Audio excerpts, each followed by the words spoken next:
Global students, lecturers, professors, good morning, good evening, good afternoon. Here is yet again the global teacher, GT in short. I'm about to preach the academic Bible, just like the religious Bible, even though we can all read the Bible or the Quran, but some of us usually don't read the Bible or the Quran. We usually have to go to the church and always listen to the pastors, the fathers, the reverends, and the imams. The same thing with academic Bible, the APA. We all have access to the APA, but the question is, do we read it? Do we read the APA rules? Do we have the time to read them? Do we understand the technical terms? Do we understand the rules given as in the Bible or the Quran? Sometimes most of us don't have the time, or we don't understand it, and we always run into trouble with our academic work. So GT is taking the pain to lecture chapter by chapter, just like in the Bible, verse by verse, so that it looks like in this technology era, people like to even learn more by watching or listening to some of these lectures. So today we are on APA lecture 4, and what we are going to understand today is understanding academic integrity. Understanding academic integrity. Now, what we are going to look at under this topic today will be the definition of academic integrity. What is it? We will also be looking at values of academic integrity. We will also look at academic dishonesty. We will also look at ethical academic writing practices, unethical academic writing practices. We will also look at self-plagiarism, not the regular plagiarism, but self-plagiarism. And the last but not the least we will be looking at is contract cheating, what is called contract cheating. We have contract in business studies, but what do we mean by contract cheating? So in today's lecture or presentation, we shall go through each of them, and then by the end of the lecture or presentation, you should be able to take something out of that. Okay, this slide we are going to talk about the definition of integrity. What is academic integrity? In short, academic integrity is the moral code or ethical policy of academia. I repeat, academic integrity is the moral code or ethical policy of academia. We have 6 values of academic integrity, 6 values, and it is expected that students in academia, students of higher studies, graduate studies, and whatever, have to uphold to all the 6 values of academic integrity. What are they? Honesty is one of them. Integrity value, honesty. As a student, you must be honest in what you are doing, what you are studying, what you are writing. You have to be honest. Also, you have to be fair. Fairness is one of the values of academic integrity. You must be fair. This value does not apply to only students. It applies to lecturers and professors as well, because we are dealing with students, and not only one, not only 2, but many students. So we have to be fair with what we are doing, because it is part of the academic integrity. So we are the leaders, we guide students, we facilitate learning, and sometimes, sometimes we bring in some kind of unfair practice. We need to be fair as lecturers and instructors. Another value is trust. Okay, it's trust.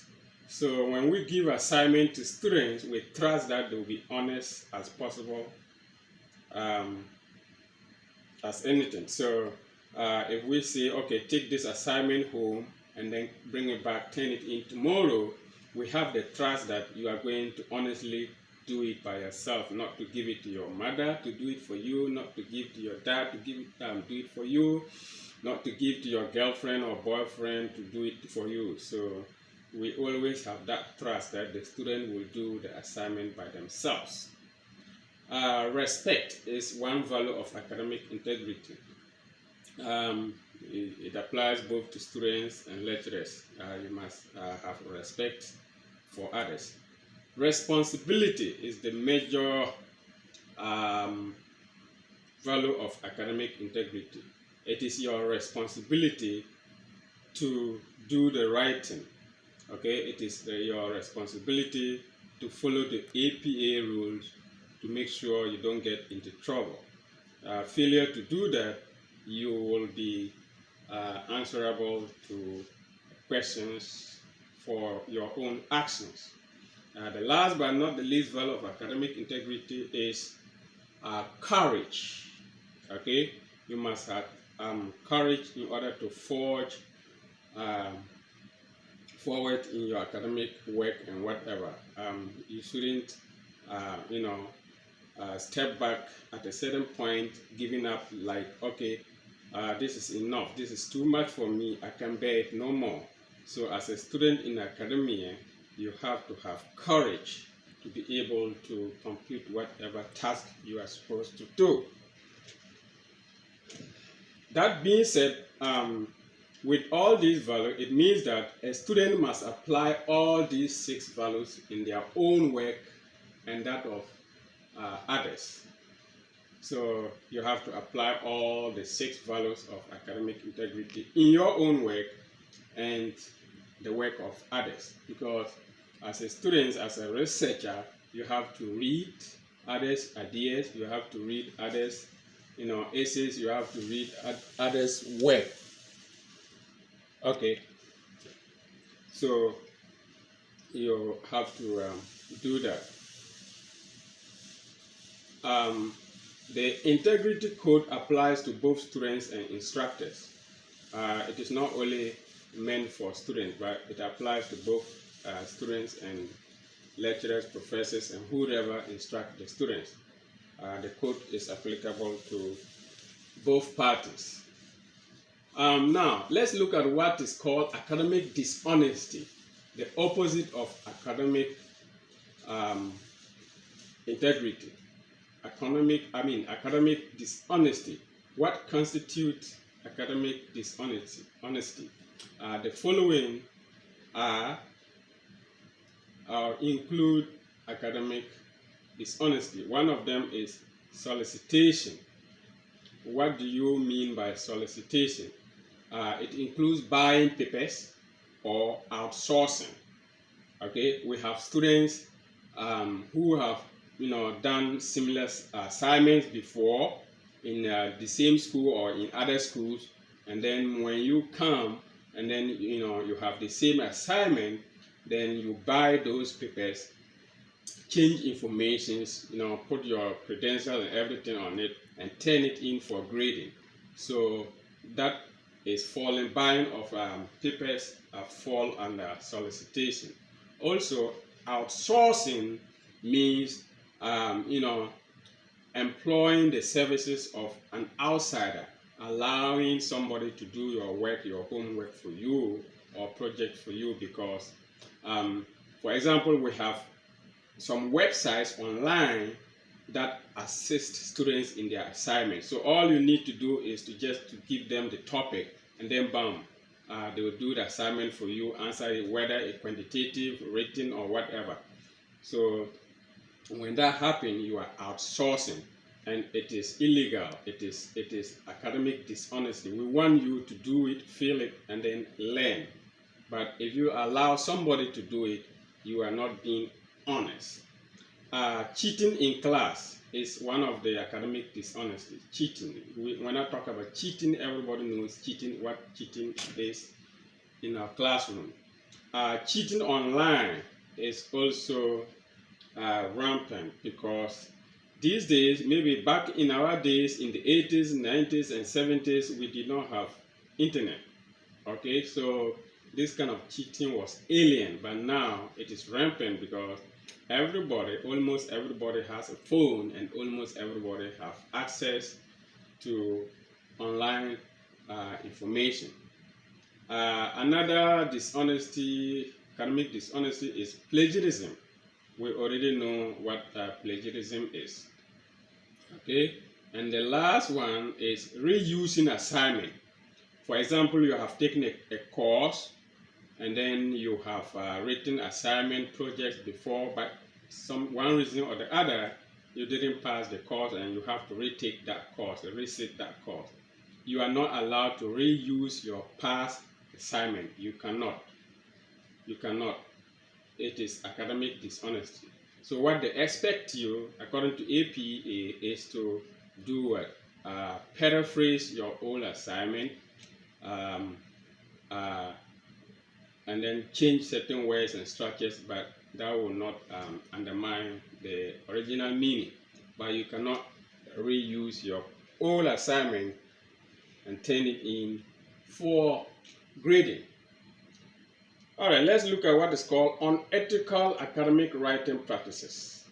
Okay, at higher level of education, graduate level, all the academic work, almost all the academic work is writing, and there are some unethical practices going on, and these include the most rampant ones. Include one, fabrication of citations and references. Fabrication of citations and references. What do I mean by fabrication of citations and references?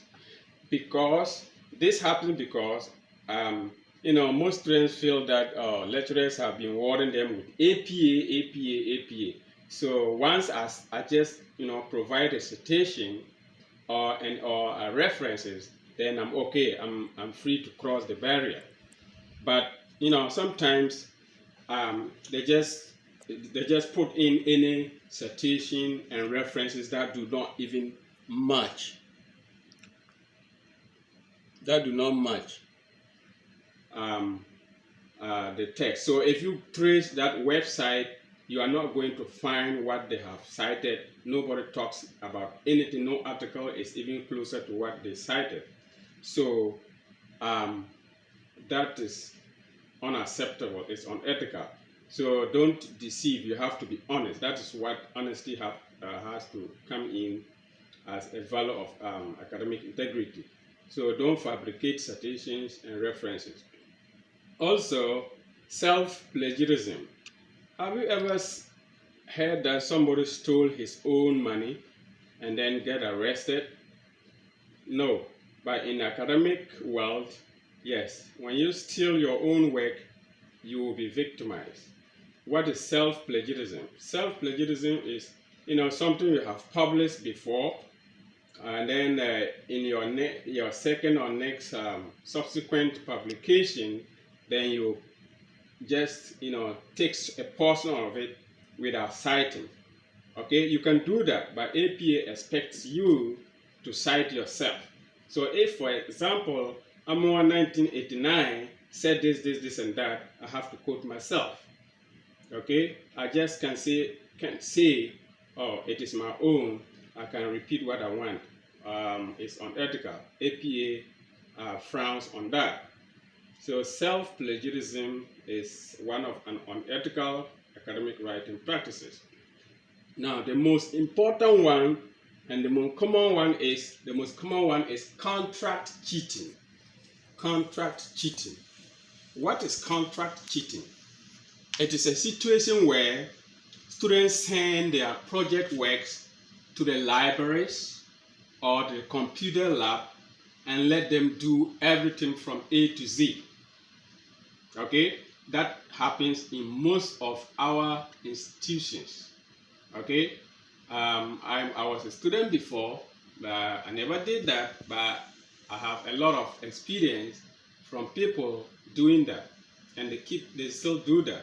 So when you send your project work to the librarian or to the computer lab or even to your fellow lecturer in another university to help you write your project for you, that is called contract cheating. Okay, the essence of giving students project work is to expose them to the world. Okay, it takes the majority of the class mark project work, and then there is something that we want to expose students to the world. To, when you do a research, you learn a lot, from researching and seeing or hearing, reading so many things. But if you give that work to somebody else and then you go home and lay back, and then somebody will do everything from beginning to the end, what have you learned? And then when you go to meet the panel, they will be asking you questions and you can't even answer. Okay, from my experience, there was a student, this student who was defending their project work, and then a question was asked whether the work he did was a quantitative research or qualitative, and he was standing there. He didn't even know. This is a so-called research student, graduate student. Didn't even know the difference between a quantitative method and qualitative. That signified that somebody did it for him. This is what is called contract cheating. So project work are meant to expose students to learn. So if you give it to somebody else to do it for you, what do you learn? Is that what we want? So at the end, we are just desperate to get the degree and come out and start making money. But we are killing the educational standard. We are killing by this behavior. Because now when you get a government contract to do a research, that is when you start looking for people to help you. Because you didn't learn it. You call yourself a graduate, but you can't conduct an independent research because you didn't learn it. Somebody else did it for you. So that is where you start looking for people to help you, cover your shame. So contract cheating is when a student, give their project work to other people to do it for them. That is part of unethical academic practices. The next one we'll be looking at is double entry principle of in-text citations and references. Like in accounting, that says debit the receiver and credit the giver. In academic writing too, every entry of in-text citation must have a corresponding reference entry and vice versa. That means every citation must have a reference, or every reference must correspond with a citation. That is what this means. So failure to comply with the double entry principle, you are committing what is called partial plagiarism. Now, there are some exceptions, situations where you don't have to cite, you can only cite but you can't reference, or you can only write and you don't do either. Number one is by personal communication, which are unrecoverable sources are cited only in the text. Okay, so let's say you met in a beer bar and then you are communicating and then somebody says something that is very interesting. You want to quote that in your research work. How do you give a reference?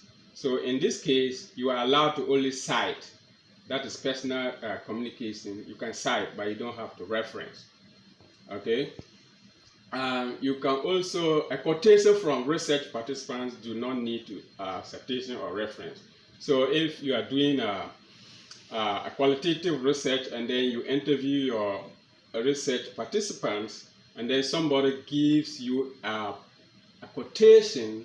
Yes, you can use that quotation, but you cannot cite or reference. That is exempted from the reference rule, the double entry principle. And then lastly, general mention of a whole website does not need citation. So if you are making a mention of any website, you don't have to reference. It is accepted. So it's up to we, the instructors, to identify what the student has done is right or not, based on these principles. Now, the question is, upon hearing this, academicians, universities, educational authorities, students, what can we all do in order to fight academic integrity? So let's all put our hands together, students, lecturers, academic authorities, universities. Let's come together in order to fight academic integrity. All right, at this time, any question? Any question? Because we are ready and happy, smiling, waiting for any questions. So if you have any question, don't hesitate to send us any of your questions. But before we go, we will be asking for that after going through this, please subscribe and like, so we can continue to do what we are supposed to do.